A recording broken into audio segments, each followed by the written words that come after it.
A friend of mine is planning the Fyre Festival of weddings, and told me that spending hours telling me the details is her way of including me, instead of inviting me. A friend of mine is planning the Fyre Festival of weddings, and I just need to have a vent. It started with them deciding to have it on Christmas Eve, in her hometown.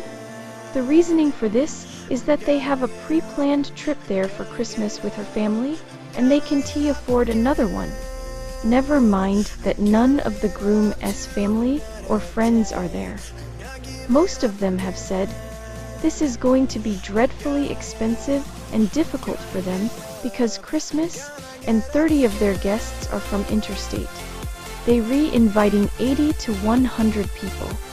Then I find out that she's costed the wedding at $13,000, but they only have a budget of 7,000 odd, 5,000 USD, if they can even save up that much. When I asked how they intended to pay for things, she said as we go, and that she organize payment plans so she can pay things off afterward. So they intend to find vendors, then save up for deposits for them, then book them, then hope they can pay off the rest in time, or get a subsequent payment plan. She wants to put their limited budget entirely into the ceremony.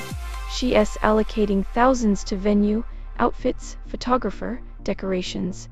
The groom wants a reception, however, so if they have any sort of slightly formal one, they intend guests to pay for their food and drinks, not just alcohol, but soft drinks as well. Alternatively, they going to ask people to stop in at a grocery store and pick up a few things to bring to the ceremony for afterward. So fight the Christmas crowds, and then leave food sitting for hours in a hot and dry city in summer. They also want people to buy chairs. Another possible reception option is to defer it to Boxing Day and invite everyone to her cousin's house for leftovers.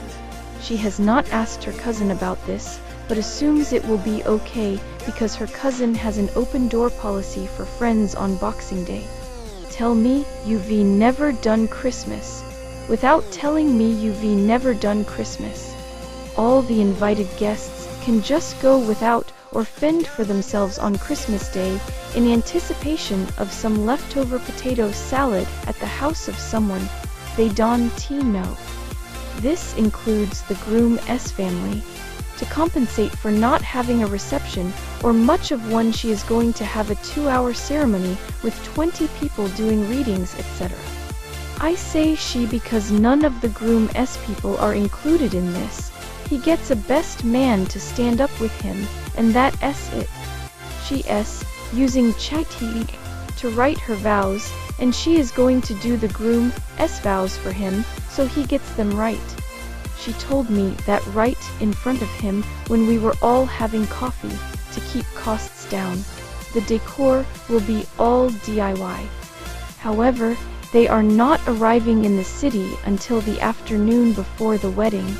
So everyone else is going to be allocated things to do, such as collecting things, storing things, making the arch, making the other arrangements, and making the bouquets. They will coordinate from where they are on the day. Others will be allocated setup tasks while they get ready.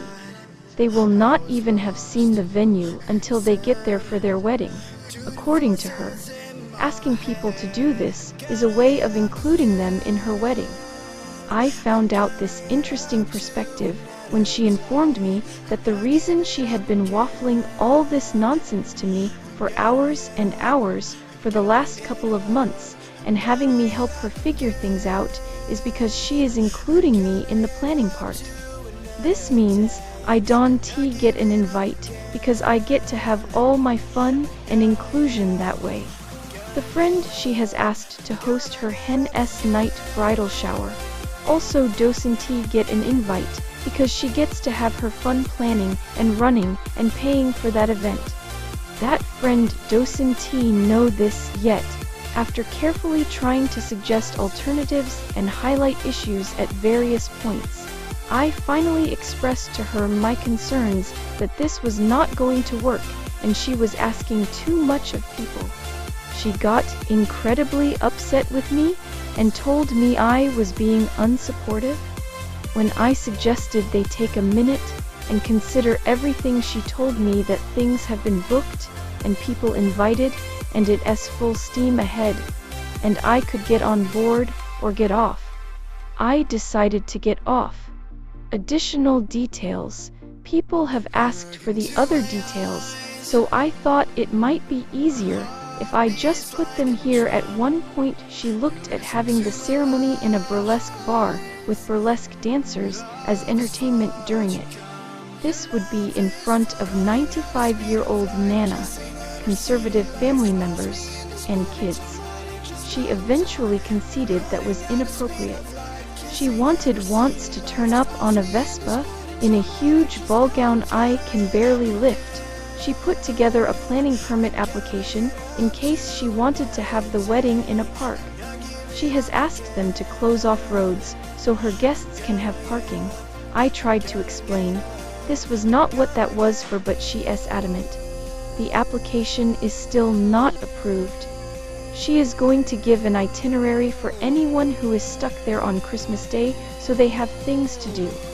She is not actually going to spend Christmas with them or invite them to anything. She is planning to purchase a whole lot of crockery and cups, etc. from Shane for the decor. She intends to give these to a couple of local family members afterward as a gift for their help during the wedding, because they do a